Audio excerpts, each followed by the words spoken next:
So hello, friends. I want to welcome you to our 226th online gathering for faith leaders across the country, which is now called Creating Beloved Community. This regular event is sponsored by ELCA's coaching ministry. I am Jill Beverlin. I use the pronouns she, her, and Aya, and I am the director of ELCA Coaching Ministries and honored to be giving the introduction today. In attunement with the truth and healing movement of the ELCA and moving toward right relationship with our Indigenous siblings and neighbors, let us begin with a land acknowledgement. We are gathered from all parts of Turtle Island, also referred to as North America. We are connected by the breath given us by the breath maker and by the very peace of Mother Earth, the land that each of us inhabits today. We understand that all land is Indigenous land, and we invite each of you to name in the chat the Indigenous peoples or tribal nations whose lands you occupy now. We acknowledge the terror of colonialism, genocide, ethnic cleansing, broken treaties, stolen land, forced removal, and boarding schools, as well as the thousands of missing and murdered Indigenous women and children each year, and the ripple effects of violence still being experienced today. We know that Indigenous peoples are not historical subjects, but are part of our communities. They offer invaluable wisdom for how we exist in relationship with Mother Earth, as well as our human and non-human neighbors. It is also important for us to offer a labor acknowledgement, and with permission granted by Dr. Tara T.J. Stewart, we acknowledge that much of what we know of this country today, including its culture, economic growth, and development, has been made possible by the labor of enslaved Africans and their ascendants, who suffered the horror of transatlantic trafficking, slavery, and Jim Crow laws. We are indebted to their labor and their sacrifice, and we acknowledge the tremors of that violence throughout the generations and the resulting impact that can still be felt and witnessed today. As Bell Hooks wrote in All About Love, rarely, if ever, are any of us healed in isolation. Healing is an act of communion. Another vital part of creating beloved community is fostering a sense of belonging. So we invite each of you to update your name in Zoom to include your pronouns. This is just one more way we can express welcome for all of God's children. And at any point during these gatherings, you may access the captions option in the Zoom menu on your device. It might also show as an icon with the letters CC in a box. You may need to click on 3 little dots or swipe to a different screen within Zoom to access this option. So let us continue our work toward healing and justice by entering into a place of peace and listening together. Through these regular gatherings, we have developed a covenant of how we enter and interact in this space. We are committed to creating a safer and braver space where each of us are able to bring the truth of who we are and how we are doing. If you share something today that you wish for us to edit out of the recording, just let us know afterwards. And with all of this said, we affirm that these conversations are meant to be an intentional step to live more fully into God's dream for us as the body of Christ, the beloved community. Our regular Creating Beloved Community gatherings in 2025 have had a general flow of listening, learning, and sharing for the first 3 weeks of the month with an intentional movement from head to heart to hands. Today is one of our special 5th Wednesdays of the month, and we are thrilled to have with us 2 very special people that have done an incredible amount of work in the arena of justice and how this fits into how we live as members that are intentionally co-creating the beloved community here on Earth. Our facilitators today are Jen De Leon, ELCA Director for Racial Justice, and Mary Streufert, ELCA Director for Gender Justice and Women's Empowerment. Friends, we are so fortunate to have them with us, and they've provided some concrete tools for us to use in this practice. Today is like Christmas. Jen and Mary, thank you for being with us and helping us begin to learn how to use this important tool. Thank you. Glad to be here with you all. I'm just trying to see if you can see my screen. Let's see. Can you all see my screen? Okay. So I'm going to just take a minute and go over our session objectives. We want to make sure that you all know what it is that Mary and I have prepared for you. So we're going to work together. We're going to name what grace is for you.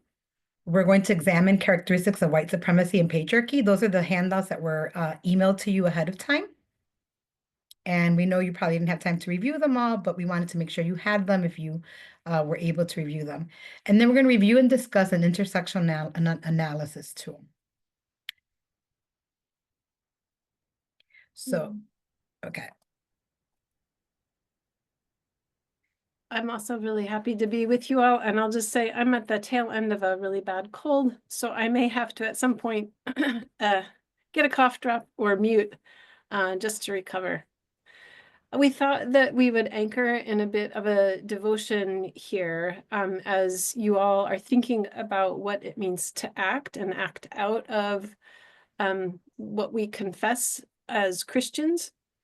And we chose a quote from Martin Luther, and he wrote a commentary on the book of Romans. And he wrote it first in 1522, and then he updated it in 1546. And here is what we think is a really wonderful quote about grace when he's speaking specifically about Romans 3:21 to 26. Faith is a living, daring confidence in God's grace, so sure and certain that the believer would stake one's life on it 1,000 times. This knowledge of and confidence in God's grace makes people glad, bold, and happy in dealing with God and with all creatures. And this is the work that the Holy Spirit performs in faith. Because of it, without compulsion, a person is ready and glad to do good to everyone, to serve everyone, to suffer everything, out of love and praise to God who has shown this grace. Thus, it is impossible to separate works, your action, from faith, trusting in God, quite as impossible as to separate heat and light from fire. We invite you to, in the chat, name, so what is grace for you? Maybe in particular, as you think about what it means to embody grace as community together. Jen, you can go to the next slide.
As some of you are finishing up your chat posts, you might notice if you scroll up and down and look what others have written, that there is a certain amount of risk many of us are willing to take because of knowing a community or individuals and God, but more importantly, sometimes the people around us will be grace to us and will give us grace, the chance to redo, the chance to say, oops, I was wrong, or wow, I really messed up.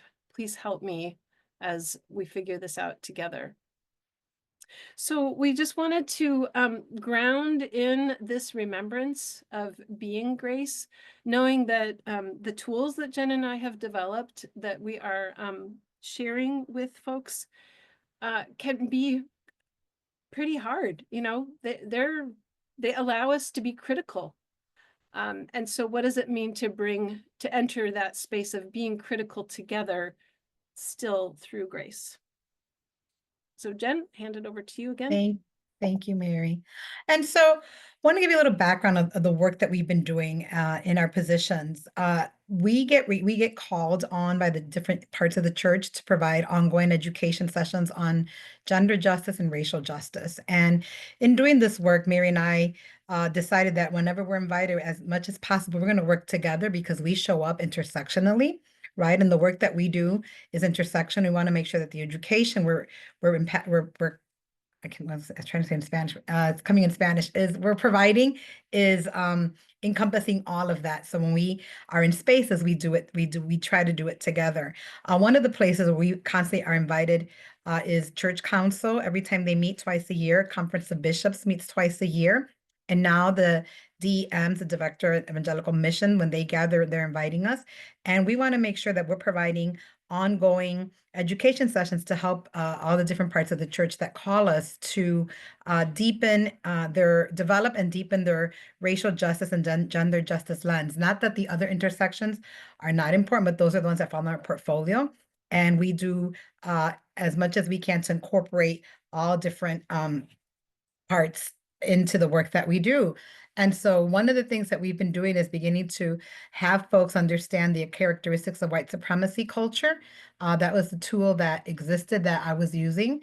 And then Mary created the patriarchy, characteristics of patriarchy. And so those are the handouts that were sent out, making sure that we understand that as we begin to look at the work that we're doing. And then Mary said, grounded in our faith tradition, but then also understand that this is hard work. And that when we're examining these, we have to have grace not only for others, but for ourselves first and foremost, as we continue to do this work and deepen the work so that when we're implementing the call and all the social statements and the things the church is committed to, that we're making sure that we have that lens and that we're constantly keeping it front and foremost. So I think you've received this. If not, I know I saw Jason in the chat, let you know where you can access it. So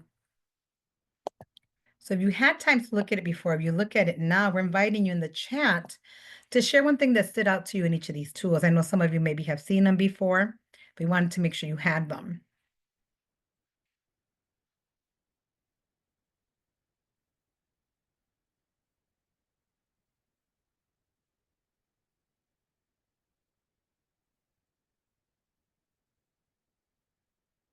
So we're going to look at them.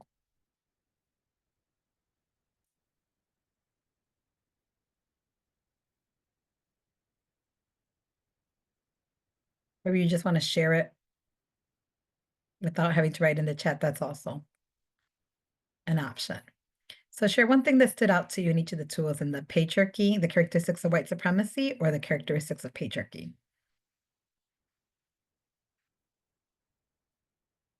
Something that stood out for you.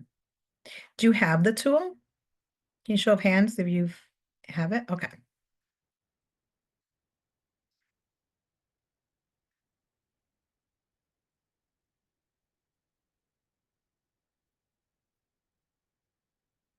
Okay.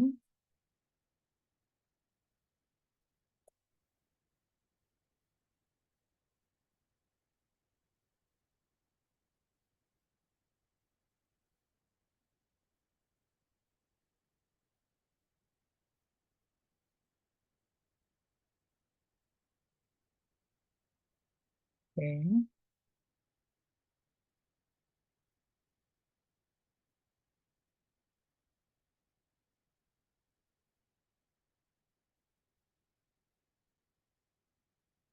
Okay. So I appreciate your comments or putting in the chat, right? Quantity over quality. The thinking that there's only one right way. Naomi writes, very rigid and limited in how we are told what is acceptable in all aspects of life. Right. So these are there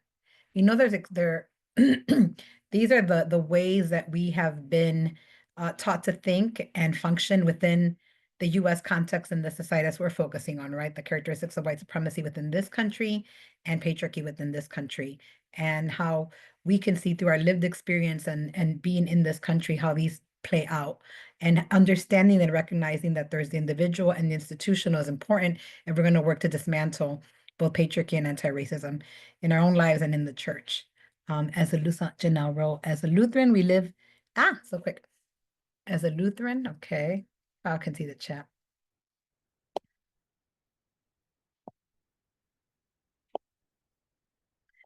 As a Lutheran, we live with both, and however, white supremacy says either or binary thinking that is so very limiting. So if you haven't seen these before, I encourage you to take some time to go over it, look at them, and begin to think about in the ways we function in our daily lives, how these impact all of us and in what ways they impact all of us and how they keep us restricted. Terrence, good to see you again. Individualism is intrinsic to patriarchy and white supremacy. Yes. So good. So it seems like it seems like these are not new concepts to anybody, which I would be very surprised if they were with in this group, but I appreciate you taking your time to look over it. And we're going to now go to the next slide, Mary. So this next little touchstone, it's just about a minute long, is really to help you, for example, as you might interpret the church's commitments to basically dealing with white supremacy and patriarchy. Using those very specific words of white supremacy and patriarchy flows from really the fields of sociology and history. And the ELCA as a church has taken up using those words to be very specific. But sometimes it's important to have an interpretive reminder that the words that the church decides to use in 2019, for example, and is continuing to use, actually is rooted into quite a long time ago.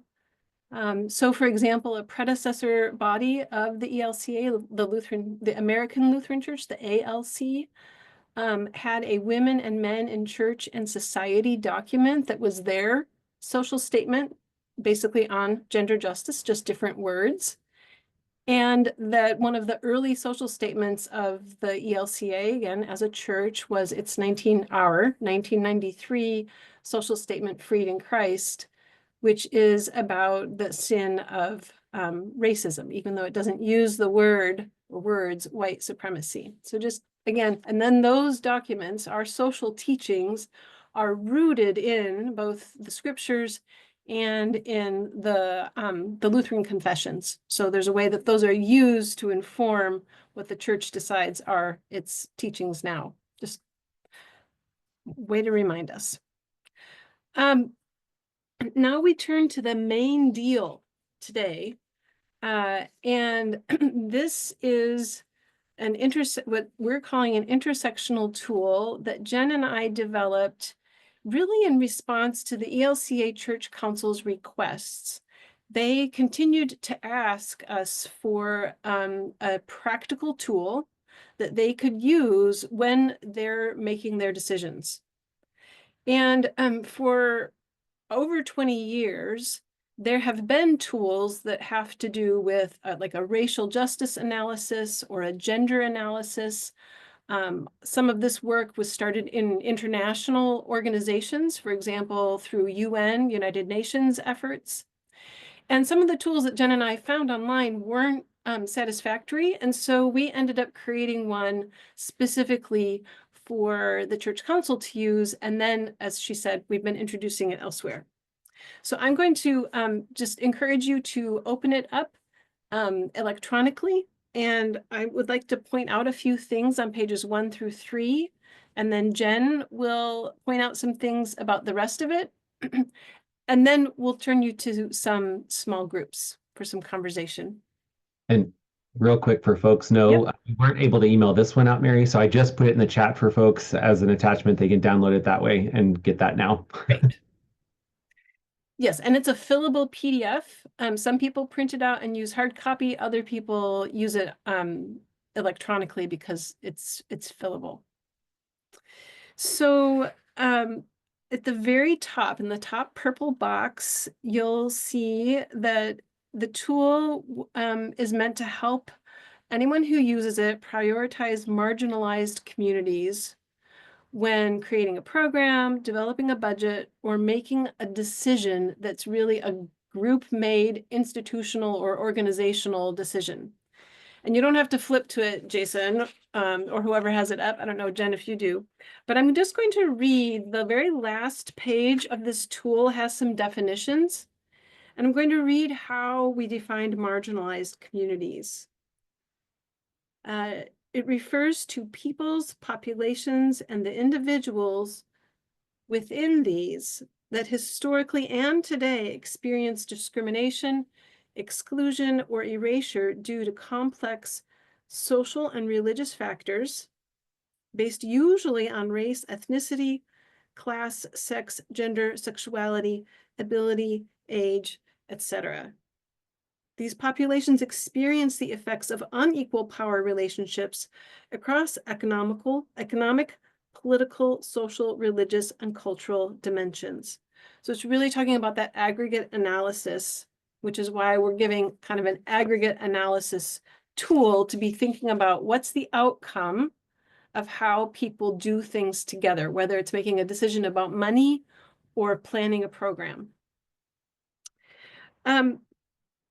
You'll notice as we walk through it that there are then questions, and then there's often a place to either fill in an answer or to fill out a kind of rubric to help make an evaluation. So the very first one, what are we evaluating today? You just name and try to be as very specific as possible.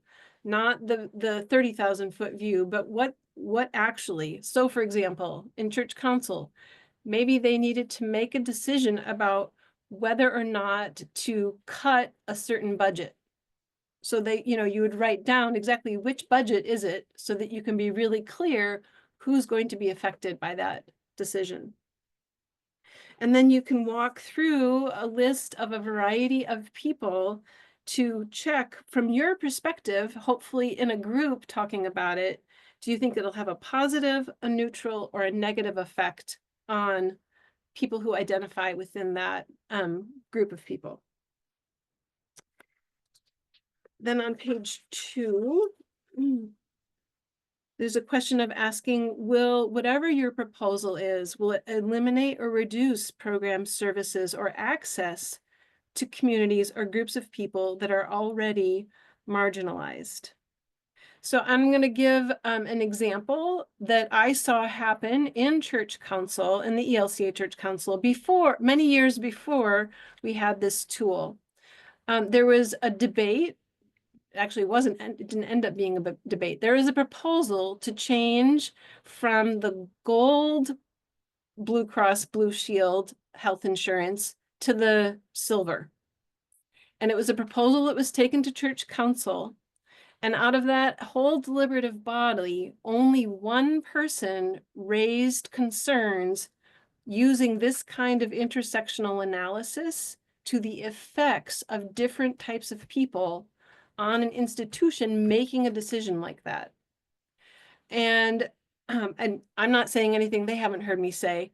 They now know this history and say, oh yeah, this is why we need to ask these questions, because we have to ask what's the outcome for particular people when their health insurance gets changed from a $2,500 a year deductible to a $5,000 a year deductible. What's the change when it goes from you don't have to contribute to your premium, but you do have to contribute to your premium every month? So that's just one way to think institutionally. How do we act together? At the bottom of page 2, there's a reminder to go back to those characteristics sheets and ask, okay, we're this far in asking how it's going to affect people. Are there specific ways we can see that what we're trying to decide might reinforce white supremacy or it might reinforce patriarchy? Then page 3, This is really a reflective pause in the whole process. And again, it's tied to exactly what you as coaches are trying to do, which is asking, how do we move to action as community? When this church has said, these are our teachings on specific things through our social statements and our social messages, and those are all live linked. This is one active way for anyone in the ELCA to think concretely about, okay, I can help make real what our church has said is valuable, is a commitment. So Jen, over to you.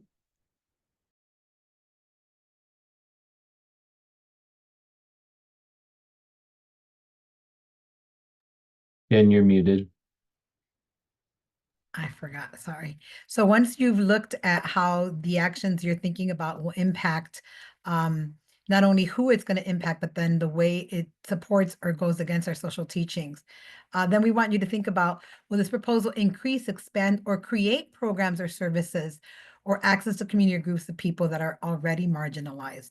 So beginning to look at it, also looking at what are ways we can list and begin to think about ways that whatever changes we're proposing or will be positive. How will they be impacting, and in what way will they impact these communities? And so, as we said, these are all it's a fillable PDF, and then the space here is for you to write your comments. Will this proposal hinder or shut out leadership from communities or groups of people that are already marginalized? If yes, check all that apply. Again, beginning to center folks who are marginalized as opposed to looking at something afterwards and seeing if there's any quote unquote unintended consequences, who might be, we didn't think about this population or that population, but we're asking you to center them as you're making these decisions.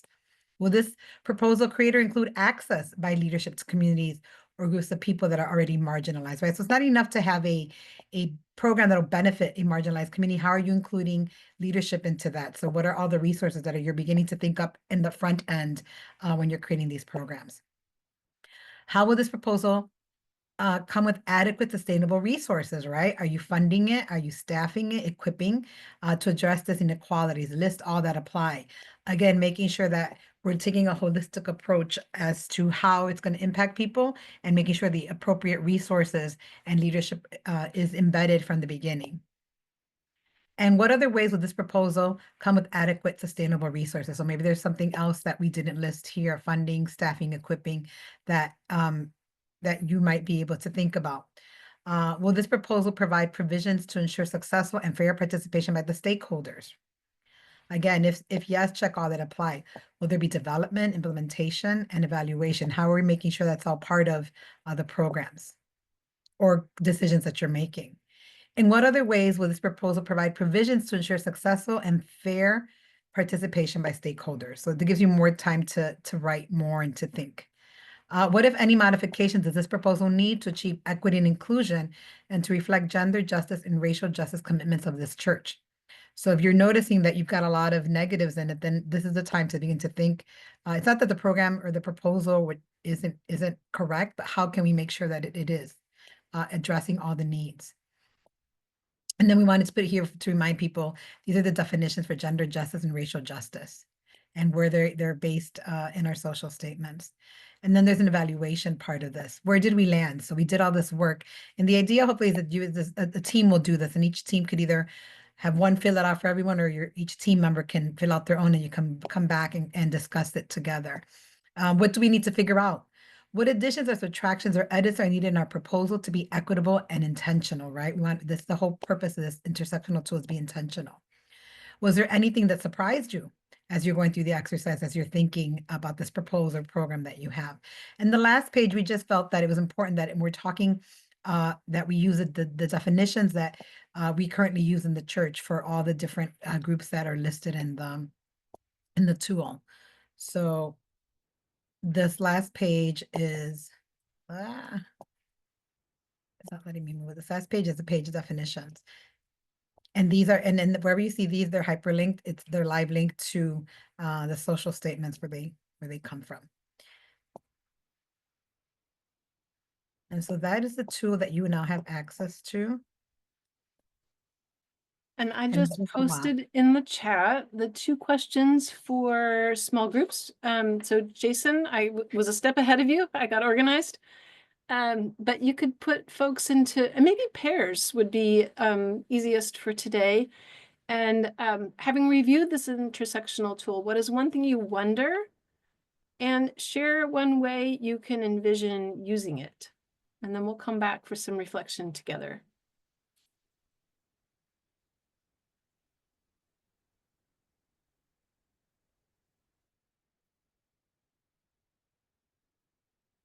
Well, this last part, so by 5 till, we'll defer to Jill and Jason to do some of the wrap up that you all do. But we simply wanted to open about 10 minutes here with Jen and me for, some of the best things that you were wondering and thinking about that you shared with someone else for other people to hear. What would be really helpful for everyone to know that you were talking about in your wondering and your imaginings?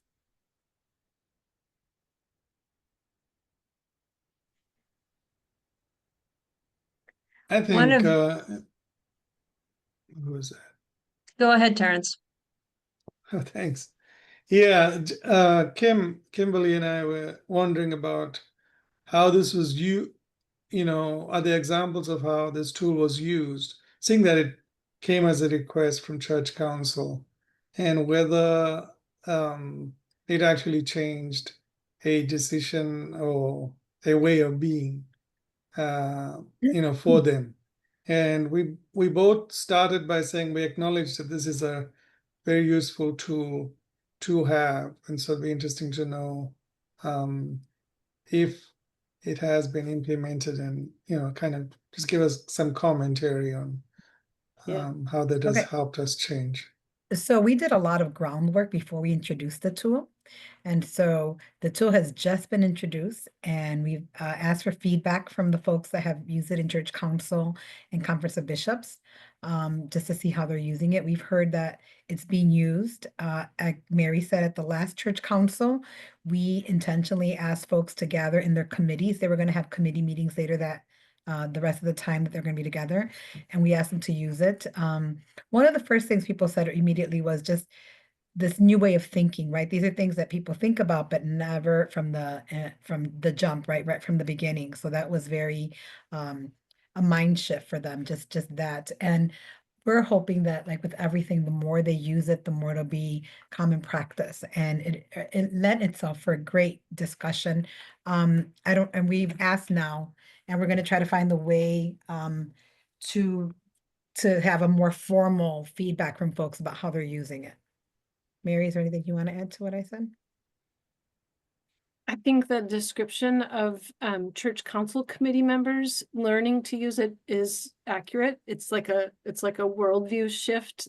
And I think for some committees, it's more clear cut than others. For example, I think it might be more immediately applicable to something like money, and then more abstract or needing to really dig in when you're talking about the committee that, for example, reviews social teaching documents before they go to the assembly, things like that. We did hear, however, when we shared it with the bishops in March, I think that was, or February. February. There were, I think, 5 bishops who got up to the mic and said, "Oh my gosh, this is the tool I've been looking for. We're in the middle of strategic planning. We're going to start using this right now." So I think, and again, kind of different groups with different types of experience. The bishops were a little bit more like, "Oh yeah, we get this. We're gonna start practicing together." And it's a little bit more facile for folks who maybe have different roles in the church. This has just been rolled out, so we're going to begin to hopefully track more and get more feedback. Thank you. Janelle, you have your hand up, and then Ryan.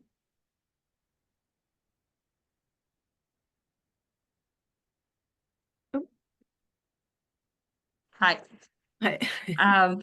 Two pieces. One, I recognize and I so appreciate, Jen, you acknowledging the amount of legwork that needs to happen. The congregation I'm serving, I've been here 3 months. They have past trauma around some of this stuff. So I need to walk with them, journey with them to bring them into more open conversation. And I was in conversation with Stephanie, and one of the things that we both wondered is how, and I recognize that Reconciling Works is a parachurch detached, and yet how RIC congregations might utilize these resources as well. That's a Yeah. great suggestion. We're both, we both know Aubrey, the director for Reconciling Works. So it's a great suggestion for making that more concrete link. As far as legwork, yeah, we spent about 4 or 5 meetings with church council before showing them this tool, meaning like 2 years of work leading up to it. And before we share the characteristics too, because we knew that just that alone, just saying white supremacy is very jarring for some folks in our church. Yes. So we took a lot of care with, like, there was one whole session on what's the theological why that the church says white supremacy is a sin and patriarchy is a sin. So that was a whole session. Yeah. Yeah. The other thing is just we wanted to have something very concrete, right? So we spent time talking about what is unconscious bias and inviting people to use the Harvard implicit bias test to take those. We started giving examples about when have you seen these kind of biases come up in your work and your daily life, and then looking at like, so now you have all this information, you know what microaggressions are, you have a clear definition of racism, you have a clear definition of gender justice issues, but what do you do with that? How do you, so you know all this, but then you pass these budgets where you're unintentionally impacting BIPOC folk or marginalized communities. You have all this knowledge, but then you're implementing X policies, which then again unintentionally, I'm saying, impact people. So we wanted a very concrete tool that would say, based on this knowledge that you have and knowing that science shows that sometimes our actions go contrary to what our beliefs are, right? We unless you're practicing, unless you're conscious of it, those things just still continue to happen. And so we wanted to have a tool. And again, like I said, the more they use it, we're hoping the more people will be able to begin to start thinking this way and really being analytical when they're for everything they're doing, right? Not just for budgets. People right away think, well, this is good for budgets, but this is good for when you're creating a program, when you're cutting a program, when you're adding staff, or when you're adding programs. So yeah, Ryan, your hand's been up. Yeah, thank you for developing these tools for analyzing for policy. And one thing in a group I talked with Naomi that from the perspective of the people of color, so the term BIPOC, we would have like to expand it or go back to the traditional boxes like Black, Indigenous, Latinos, or API boxes that we can easily to identify which group they have been affected. Another thing, so even for myself, it's easy for me to click the box if they have Asian or API box. Yeah, since coming in 2 weeks, I will have an API retreat for the strategic planning for the next 5 years. So we will also like to use these tools not only for church-wide organization, also for congregation. So yeah, so that's kind of our discussion. Any from Naomi?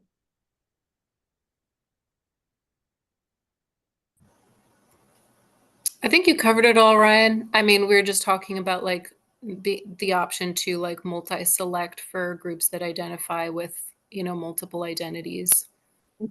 I just looked at this tool very briefly, so didn't have much time to do much analysis. And I really appreciate the layout and the foundation and all the questions that it's asking. Yeah, one of the things we're looking at with the feedback we're getting, right? If we can't create a specific box for everything, but that's where we're hoping that we might add some language to the broader purple box that gives examples of use this space for discussion and like those kind of things. You need to break some of these down. But again, beginning to get people to think about all the isms, right? We're, like we said, we're focusing on gender and racial justice, but knowing that, you know, all the intersectionalities that the different groups will have. Mary, you want to say something else? I'm not Stephanie. Yeah, I was just going to say one thing and then turn to you, Stephanie, for your question. I think it's a great idea to be concrete because, you know, we can look at like maternal mortality statistics. There's some distinctives among people of color for maternal mortality. So Ryan, you're right on to something, but as Jen was saying, so how can we do this in a tool like this without missing someone? Right. If we start to list, quote everyone, and how do we still make it a usable? So I think there's a way. Yeah, we're going to take that to the editing desk, and we'll see what we can do to make it make people think even more. But Stephanie. Thank you. And it's a little bit along the same lines, but the opposite. I was just wondering, as I was seeing all of those groups listed, why we have men listed as a group just in and of themselves. Like, we don't have white people listed, we don't have middle-aged people listed, but we have men listed. So I'm wondering what the thought is, because I think it's an incredible tool. So I'm sure there must have been thought about why you've included that. Well, in some ways, I mean, it's a great question, but in some ways, if you think about if you're able to put down on paper that like, oh, wow, our unintended consequence is that it's helping men overall, but women overall, or people who are queer overall, it's having a disadvantage. It kind of puts it more right in front of us. It's also on the flip side a way to say not all men are the same and not all women are the same, either in demographics or as individuals, which of course we know that, but to think about that there are distinctions among people demographically, but there can sometimes be an overall effect for a quote, group of people that might benefit or not benefit people based on being she, he, or they identities. I hope that helps. Thank you. And We're at the last 3 minutes that they asked for. Yep. Thank you so much for showing up. Thank you. Yeah, thank you all for engaging. Just a couple of reminders about upcoming events. So this coming Monday, I'll put these in the chat. We're collaborating with Women of the ELCA to host a vigil for murdered and missing Indigenous women. That's on Monday, May 5th. And next Wednesday, we will have our next Creating Beloved Community gathering focusing on healing together. Hope to see you there. Thank you for joining us today. Jill, back to you. I want to bring a heartfelt thank you to Mary and Jen. When we see documents like this, it's easy to think that, poof, they just appeared. And I just want to say out loud, I cannot imagine the immensity of work that went into creating these tools. And I appreciate that they are living documents. And this conversation reveals, friends, the discernment, the faithful, thoughtful, prayerful discernment that's going into how these are even being nuanced further to be the most effective, faithful tools that they can be for us to engage in being the beloved community here on earth. And so Jen and Mary, thank you for all the ways that you have been engaging this work and making it available for us so it can be a ripple effect across our denomination and across the world. I mean, outside of the walls of church. Thank you. Can I make an invitation? So I'm trying to get the chat, my thing to go. We have a racial justice blog, And if you're not signed up to it, I'll send you the information so you can sign up to it. But I wanted to send a specific invitation. I'm putting it in the Zoom chat right now. We're inviting folks to join us, to join Racial Justice Ministries and African Descent Ministries in Minnesota at the George Floyd Memorial Square.